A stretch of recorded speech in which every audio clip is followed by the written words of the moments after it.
But if you've got a minute, let me go back to the point that we began with, the difference between the propaganda narrative when the European side will say we're winning the war, the Russian side say you're losing the war. When the US side says we aim to make peace. When Stephen Miller says we are not part of this war, we are not a combatant, we are only engaged in humanitarian mission. Why do they say things that are so obviously false?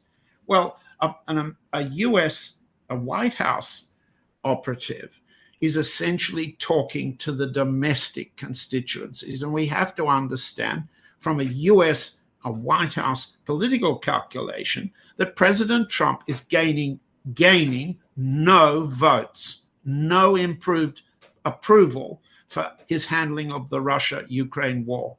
In fact, and I'm looking at my chart here of polling, the Gallup polling shows that disapproval of President Trump's handling of the situation in the Ukraine has been growing between March and July.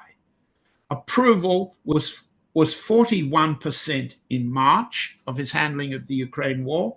It's dropped to 33 in July. That's a -8 loss for a White House calculation. That's a significant loss. The only comparable loss of support for what Trump says he's doing, war is peace, and so forth, is on immigration. Let me looking at the Gallup poll, in February 2025, there was a 46% popular approval for Trump's handling of the immigration issue. In July 2025, it was 38, -8 points. Now, nothing could be more dramatic from American domestic politics than the handling of immigration, the militarization of the cities, the creation of a new federal police force called ICE, and so forth and so on, and the demonstration of cruel deportation, men in chains being flown back to other countries. If that's not approved inside Trump's base, then Trump's base is shrinking.